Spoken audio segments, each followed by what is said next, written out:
जब भी हम बुक्स के बारे में सुनते हैं हमारे दिमाग में नॉलेज, लर्निंग या सम सॉर्ट ऑफ एंटरटेनमेंट आता है।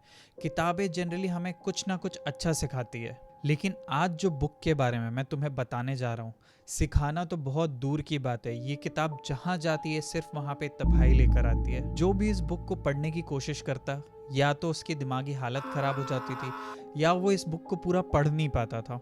कुछ ना कुछ प्रॉब्लम के वजह से वो इस बुक को पढ़ नहीं पाता था। कुछ लोगों का ये भी कहना था जब वो ये बुक को पढ़ रहे थे तो लेटर्स हवा में फ्लोट कर रहे थे और लेटर्स में आग तक लगा हुआ था। कहते हैं कि आज की दुनिया में ये शैतान का सबसे बड़ा किताब है। ये किताब लगभग 800 साल पहले लिखी गई थी, लेकिन आज भी एक रहस्य से कम नहीं है। तुमने आज तक जो भी बुक्स देखी होंगी या किताबें देखी होंगी वो सब के सब पेपर पे लिखे जाते हैं, पर ये जो किताब थी ये सबसे अलग है। ये किताब गधों के खाल पे लिखी गई है। तुम सब ने तो होली बाइबल का नाम तो सुना होगा, पर क्या तुमने डेविल्स बाइबल का नाम सुना है? डेविल्स बाइबल को एक और नाम से जाना जाता है, जो नाम है कोडेक्स गीगास। कोडेक्स गीगास लैटिन वर्ड है, इसका मतलब है बहुत बड़ी किताब। और ये बुक कोई कहानी या मिथ नहीं है, ये बुक आज भी स्वीडन के स्टॉकहोम नेशनल लाइब्रेरी में प्रेजेंट है। आप जाकर वहां देख सकते हो। छोटी सी छोटी किताब को भी लिखने में लगभग महीनों या सालों का समय लग सकता है, पर ये किताब को लिखने में सिर्फ एक रात का समय लगा था, और वो भी सिर्फ एक इंसान ने अपनी हाथों से ये किताब लिखी थी, जिसकी वजह से बहुत सारे साइंटिस्ट और रिसर्चर ने इस किताब के ऊपर काफी सारी रिसर्चेस की है। उनकी रिसर्च में ये पाया गया था कि ये किताब एक रात में लिखना मुश्किल ही नहीं, नामुमकिन है। रिसर्चर्स ये बात मानने को तैयार ही नहीं थे कि एक इंसान ने ये पूरी किताब एक रात में लिखी थी, लेकिन उनके सामने सबूत कुछ और कह रही थी,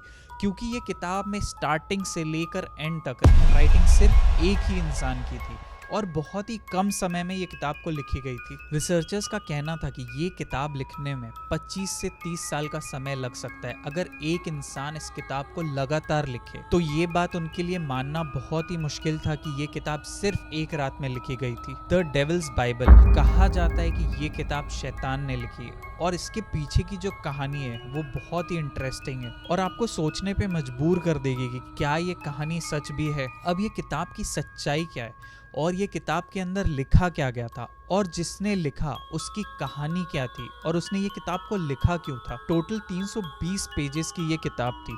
आज ये 310 पेजेस की है क्योंकि 10 पेजेस इससे निकाल लिए गए थे। किसने निकाला, क्यों निकाला, ये किसी को पता नहीं है, और उन 10 पेजेस में क्या था ये भी किसी को पता नहीं। अब जैसे मैंने तुम्हें बताया था कि ये बुक पेपर पे नहीं लिखी गई थी, बल्कि गधे के खाल के ऊपर लिखी गई थी। इस बुक को लिखने के लिए 160 गधों का इस्तेमाल हुआ था। बुक की साइज और डायमेंशंस भी आम बुक्स जैसी नहीं है। ये बुक बहुत ही बड़ी और बहुत ही भारी है। इस बुक की टोटल हाइट या लंबाई 36 इंच की है और टोटल विड्थ या चौड़ाई 20 इंच की है, और बुक का टोटल वेट 75 kgs है। तो आप सोच सकते हो कि ये बुक कितनी बड़ी और कितनी भारी होगी। इस बुक को एक जगह से दूसरे जगह ले जाने के लिए एटलीस्ट 2 लोग लगते हैं। अब ये बुक एग्जिस्टेंस में कैसे आया?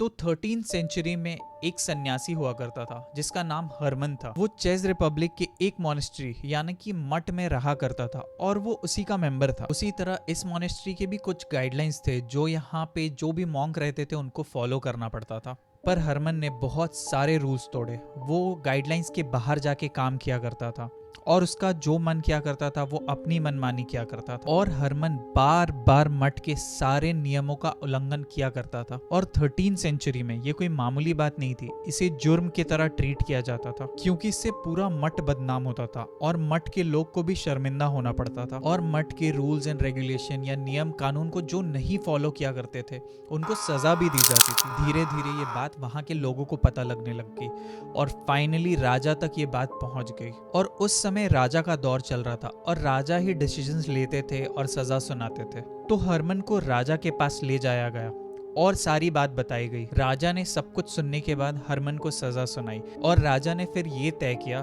जो हरमन ने किया है उसे मौत से कम कोई सजा नहीं दी जा सकती। और राजा ने अपने लोगों से कहा कि हरमन को दीवार पे चुनवा दिया जाए। अब हरमन अपनी मौत की सजा सुनकर बहुत ही डर गया और राजा के सामने रोने लगा और अपनी जान की भीख मांगने लगा। तो सन्यासी अपनी जान बचाने के लिए राजा के पास एक प्रपोजल लेकर जाता है। वो राजा से कहता है कि उसे पता है कि उसने गलती की है और वो चाहता है ये सारी गलतियां सुधारना। उसने राजा से कहा कि वो एक ऐसी किताब लिखेगा जिससे पूरे मठ का नाम रोशन होगा और पूरी मानव जाति और ह्यूमैनिटी के लिए this book would be the greatest blessing, और ये किताब पूरी इंसानियत का नक्शा बदल देगी और ऐसी किताब इस दुनिया में दूसरी कभी नहीं लिखी जाएगी। राजा को ये प्रपोजल सुन के अच्छा लगता है, पर राजा ने एक शर्त हरमन के सामने रखी थी कि ये किताब उसे एक रात के अंदर ही पूरी करनी पड़ेगी। अगर सूरज निकलने से पहले हरमन ये किताब पूरी कर लेता है तो उसकी जान बख्श दी जाएगी, लेकिन अगर he fails to do that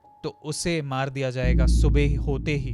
अब बात हरमन के जान पे आ गई थी, तो हरमन ने राजा से कहा कि वो इस किताब को पूरी एक ही रात में कंप्लीट कर देगा। फिर हरमन को बुक लिखने के लिए जो चीज भी जरूरत थी उसे दिया गया और उसे बुक लिखने के लिए छोड़ दिया गया। अब हरमन बुक लिखना शुरू करता है, पर जब आधी रात हो जाती है और हरमन को ये पता चलता है कि ये बुक अभी आधी भी कंप्लीट नहीं हुई है, उसे पता चल जाता है कि ये बुक सुबह तक कंप्लीट नहीं होने वाली है। इनफैक्ट ये बुक सुबह तक कंप्लीट करना नामुमकिन है। हरमन ने हार मान ली थी और उसे पता चल गया था कि ये बुक सुबह तक कंप्लीट करना नामुमकिन ही है। और हरमन को ये भी पता था कि अगर सूरज निकलने से पहले ये किताब वो कंप्लीट नहीं कर पाता है तो उसे अपनी जान से हाथ धो बैठना पड़ेगा। अब हरमन कोई मामूली आदमी नहीं था, वो बहुत ही पहुंचा हुआ सन्यासी था। उसे बड़े बड़े पूजा पाठ और तरह तरह की विशेष पूजाएं आती थी। अब हरमन ने एक टेढ़ा रास्ता चुना जब उसे मालूम पड़ गया था कि ये किताब एक रात में तो पूरी नहीं हो सकती। अगर हरमन ने ये रास्ता चुना नहीं होता तो ये बुक आज एग्जिस्टेंस में भी नहीं होता। आमतौर पे जब हम लोग मुसीबत में होते हैं तो हम भगवान को याद करते हैं, पर हरमन ऐसा नहीं था। उसने इसका उल्टा किया, उसने शैतान के देवता लूसीफर को याद किया। हरमन बहुत ही पहुंचा हुआ सन्यासी था और उसे सारे बड़े बड़े पूजाएं आते थे। तो हरमन ने एक शैतान की पूजा करके लूसीफर को अपने पास बुलाया उसकी मदद करने के लिए। अब हरमन एक सन्यासी था तो लूसीफर भी बहुत ही जल्दी हरमन के बुलाने पे आ जाता है। हरमन ने लूसीफर को पूरी कहानी बताई और उससे मदद मांगी कि वो इस किताब को कल सुबह से पहले खत्म कर दे। लूसीफर हरमन की मदद करने के लिए तैयार हो गया, पर लूसीफर को बदले में कुछ चाहिए था। हरमन लूसीफर से कहता है कि उसके पास उसे देने के लिए कुछ भी नहीं है, इनफैक्ट उसकी जान भी कल सुबह तक ही उसकी है। पर लूसीफर हरमन से कहता है कि उसके पास एक चीज है देने के लिए जो लूसीफर चाहता है, वो है उसकी आत्मा। अब हरमन को पता था उसे लूसीफर की मदद की जरूरत है, अगर वो उसकी मदद नहीं करता तो वो सुबह तक एनीवेज मर जाएगा। So Harman agrees to the deal with Lucifer और दोनों के बीच में समझौता हो जाता है। लूसीफर सुबह होने तक ये किताब को कंप्लीट कर देगा और सुबह होते ही हरमन की आत्मा लूसीफर के वश में होगी। सुबह जब हरमन उठता है तो देखता है उसके सामने एक बहुत बड़ी सी किताब पड़ी हुई होती है और उसे दिखता है कि ये किताब पूरी कंप्लीटेड होती है। हरमन ये देख के बहुत ही खुश हो जाता है और उसे लगता है कि उसकी जान बच गई है। पर हरमन जब ये किताब खोलता है, ये किताब के सबसे पहले पेज में ही एक बड़ी सी शैतान की फोटो थी और वो देखता है कि ये पूरी 320 पन्ने की किताब स्टार्टिंग से लेकर एंड तक एक ही हैंडराइटिंग में लिखी गई थी और लिखावट बिल्कुल सेम थी और लिखने का तरीका भी बिल्कुल सेम था। और ये बुक पेपर पे नहीं लिखी गई थी बल्कि गधों की चमड़ी के ऊपर लिखी गई थी। इस किताब के अंदर स्वर्ग की तस्वीर थी, सन की तस्वीर थी, मून की तस्वीर थी और कुछ ऐसे प्लैनेट्स की तस्वीर थी जिनमें सिर्फ पानी ही था। ये पूरी किताब देखकर ऐसा लगता था कि इसे शैतान की पूजा करने के लिए ही बनाई गई है। अब हरमन की बारी थी डील का दूसरा हिस्सा पूरा करने की। अब इसके बाद लूसीफर हरमन की आत्मा को अपने कब्जे में ले लेता है और इसके बाद हरमन की मौत हो जाती है। अब सुबह हो गई थी तो राजा के लोग हरमन के पास आते हैं उसे ले जाने के लिए, पर वो देखते हैं कि वो किताब कंप्लीट हो गई थी और हरमन वहीं पे ही मरा हुआ था। उस दिन से ही इस किताब के चर्चे शुरू होने लग जाते हैं। बहुत लोगों का ये भी कहना था जब वो ये किताब पढ़ते थे तो लेटर्स जो बुक के थे वो हवा में तैरते हुए नजर आते थे और उनमें आग लगी हुई थी और तरह तरह की ऊट पटांग चीजें होती थी इस बुक को लेकर। इस बुक के बाद उस मठ की फाइनेंशियल सिचुएशन और सोशल सिचुएशन खराब होने लग गई और धीरे धीरे मठ की हालत खराब से बदतर होने लगी। तो मठ के लोगों ने डिसाइड किया कि वो इस किताब को बेच देंगे। मठ के लोगों ने इस किताब को सैडिलैक में एक और मठ को इस किताब को बेच दिया था। ये किताब सैडिलैक गई और वहां पे भी हजारों लोगों की मौत हो गई एक बड़ी सी महामारी की वजह से। फिर सैडिलैक के भी मठ से इसे हटा के एक दूसरे लाइब्रेरी में रख दिया गया था। इसके बाद पराग के राजा किंग रुडोल्फ II को ये बुक एज अ गिफ्ट दिया गया था। ये बुक एज अ गिफ्ट मिलने के बाद किंग रुडोल्फ को भी अपने गद्दी से हाथ धो बैठना पड़ा था। इसके बाद इस किताब को स्वीडिश आर्मी ने वॉर के ड्यूरिंग लूट लिया था और क्वीन क्रिस्टीना के पास लेकर गए थे। ये किताब क्वीन क्रिस्टीना की बहुत जल्दी one of the favourite books बन जाती है और वो जहां भी जाती इस किताब को हमेशा अपने पास ही रखती थी। क्वीन क्रिस्टीना को भी कुछ समय बाद अपनी सत्ता से हाथ धो बैठना पड़ा था और वो स्वीडन छोड़कर रोम चली जाती है, पर ये बुक को स्वीडन में ही छोड़कर चली जाती है। फिर इस किताब को स्वीडन की स्टॉकहोम की नेशनल लाइब्रेरी में रख दिया गया था। कुछ साल बाद उस लाइब्रेरी में आग लग जाती है, सारे किताबें जल जाती है, पर डेविल्स बाइबल को कुछ नहीं होता। कहते हैं कि किसी ने डेविल्स बाइबल को खिड़की से बाहर फेंक दिया था, इसीलिए उसे कुछ नहीं हुआ। इसके बाद स्टॉकहोम में 16th सेंचुरी में एक नई लाइब्रेरी बनती है जहां पे कोडेक्स गिगास को भी रखा गया है। आज तक साइंटिस्ट ये नहीं मान पाए कि ये किताब एक रात में कैसे लिखी गई है। उनका मानना था कि एटलीस्ट 25 से 30 साल का समय लगेगा अगर ये एक इंसान ये पूरी किताब को लिखता है। और पूरी बुक में एक ही तरह की लिखावट है, it's the same handwriting through out the book. मतलब कि सिर्फ किसी एक ही इंसान ने ये बुक लिखी है और काफी कम समय में, क्योंकि 25-30 साल में आदमी की लिखावट भी चेंज हो जाती है, तो इसीलिए इस बुक को बहुत ही कम समय में लिखा गया है। इस बुक की पहले पेज की पहली लाइन से लेके आखिरी पेज की आखिरी line everything is exactly the same. मतलब लिखावट में कोई भी चेंज नहीं है और the tone of the book वो भी बिल्कुल सेम है। और इसके पीछे एक और कहानी है कि ये किताब इल्यूमिनाटी, आपने नाम शायद सुना होगा, ये सीक्रेट सर्विस एजेंसी है।